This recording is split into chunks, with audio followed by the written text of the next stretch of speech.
Halo,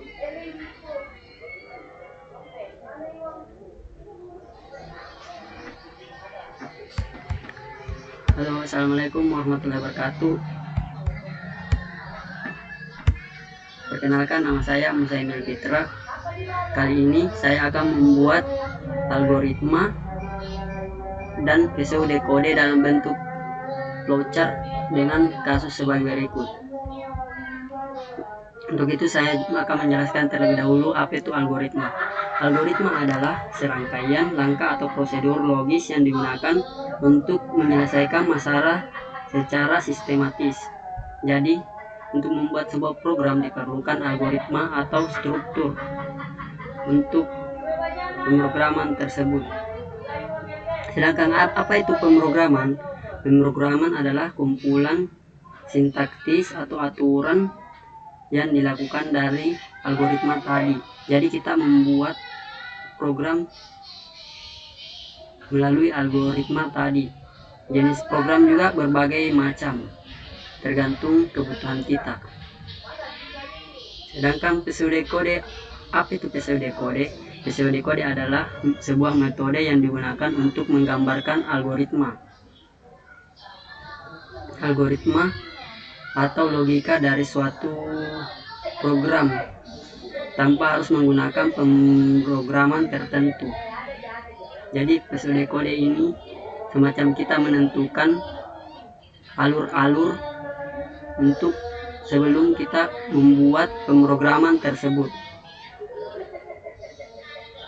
Oke teman-teman, di sini kita disuruh membuat flowchart pada sebuah perusahaan 3 golongan karyawan, yaitu jika golongan A maka gaji sama dengan 5 juta, B 6.500.000 dan C 9.500.000. Dan ini adalah algoritmanya.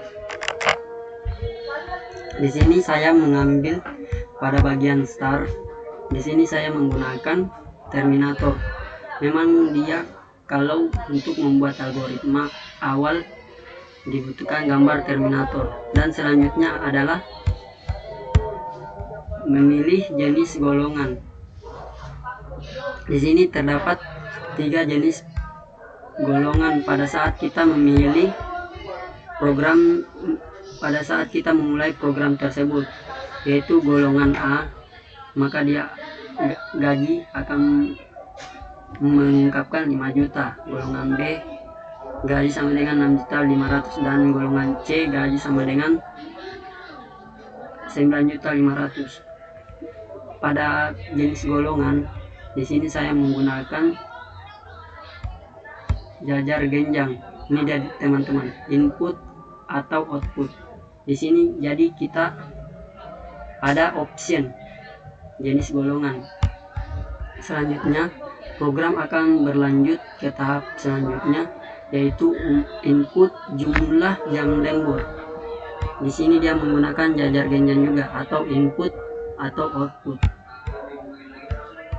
Ini dia, ketika dia salah menginput, maka dia akan ke flowchart selanjutnya, yaitu logika.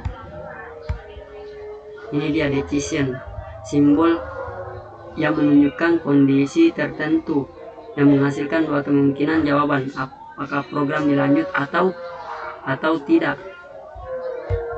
Ketika dia menginput sebuah angka, maka dia akan ke langkah selanjutnya. Di sini kita menginput jumlah jam lembur sesuai pernyataan tersebut. Ini dia, jika karyawan lembur 1 jam, maka dia akan mendapatkan 30% dari gaji pokok. Dan ini dia teman-teman flowchartnya. Jadi di sini kita menginput angka berupa menit, satuan menit, yaitu 1 sampai 60 menit. Ini dia, jika jam lembur lebih besar dari atau sama dengan 60 atau lebih kecil dari 120 menit atau 2 jam, maka gaji lembur otomatis akan menghitung 30% dari gaji atau 30/100 kali gaji. Jadi dia akan mendapatkan angka berupa 30% dari gaji.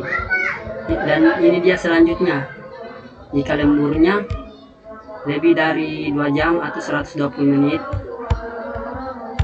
jika kurang dari 3 jam atau 180 menit, maka dia akan mendapatkan 32%. Begitupun dengan selanjutnya, ini dia, jika jam lemburnya 3 jam atau di bawah 4 jam atau 240 menit, maka dia akan mendapatkan 34%. Jadi logikanya sesuai menit saja teman-teman, bisa dibagi. Jadi misalkan 4 jam, maka kita akan mengkalikan 60 kali 4, yaitu 240 menit. Dan dia akan, datanya akan masuk ke variabel gaji lembur secara otomatis. Setelah itu program akan berlanjut yang menggunakan persegi panjang atau proses yang menyatakan sesuatu yang dilakukan. Ini dia teman-teman, dia ke variabel selanjutnya, yaitu jumlah penghasilan. Jumlah penghasilan ini akan menambahkan jam lembur yang ada di sini dan jumlah gaji yang ada di sini teman-teman. Dia akan mencetaknya dalam pernyataan pseudokode. Kita memasukkan variabel tersebut ke dalam pseudokode atau program, maka program yang dibuat dari flowchart tersebut akan menampilkan jumlah penghasilan, gaji lembur, dan jumlah gaji dari golongan.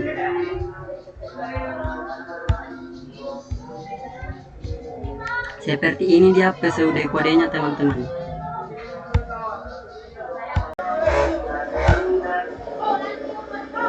Seperti ini dia pseudokodenya. Jadi dia mempunyai variabel pilihan dan tipe datanya integer, jam lembur tipe datanya integer, gaji pokok tipe datanya real yang untuk menyimpan angka, dan total gaji tipe datanya real dan juga untuk menyimpan angka. Selanjutnya, setelah mempunyai tipe data, program akan menampilkan output jenis option pilihan golongan karyawan, golongan A, B, C.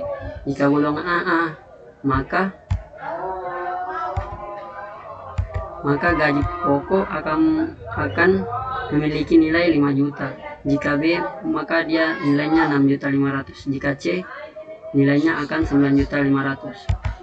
Selanjutnya adalah input pilihan.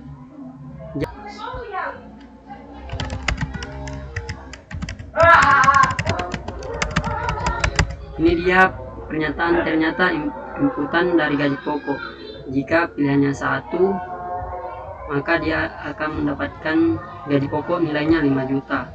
Jika 2, 6.500.000. Jika 3, 9.500.000 sesuai golongan A, B, C. Selanjutnya adalah menghitung jumlah jam lembur, gaji lembur. Jadi pertama-tama dia akan, setelah menginput gaji pokok,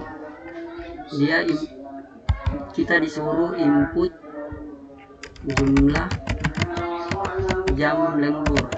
Jadi saat kita membuat program, selanjutnya kita akan menanyakan jumlah jam lembur. Jika jam lemburnya lebih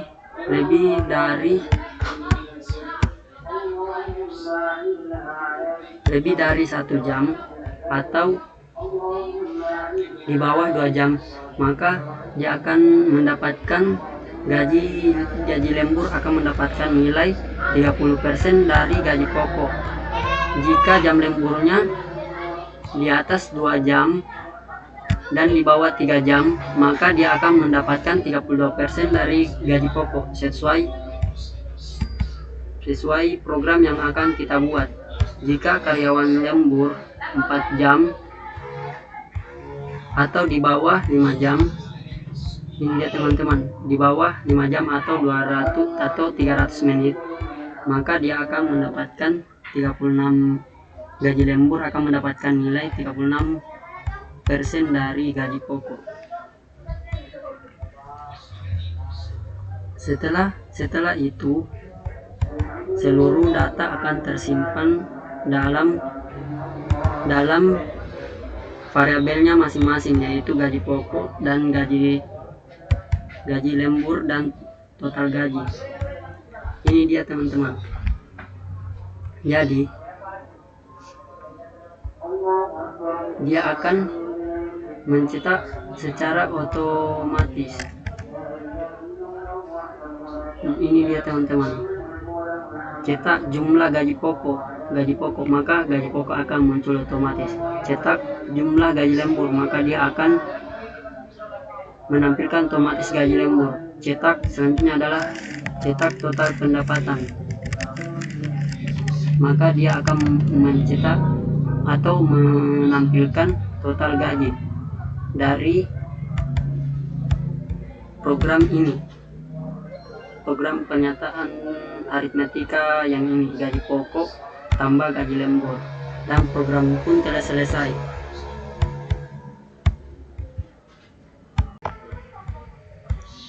Seperti ini penerapannya di Java. Pertama kita akan pilih golongan karyawan. Oke, saya pilih 1. Selanjutnya adalah kita input jumlah jam lembur berdasarkan menit, yaitu kita pilih 1 jam. Maka dia akan menampilkan jumlah gaji Anda adalah, ini gaji pokoknya 5 juta, gaji lemburnya 1.500.000 dan total gajinya 6.500.000. Oke teman-teman, itulah penjelasan saya tadi mengenai algoritma, pseudokode dan program yang dibuat dari kasus golongan gaji dan gaji lembur dan total gaji. Sekian dan terima kasih. Assalamualaikum warahmatullahi wabarakatuh dan selamat malam.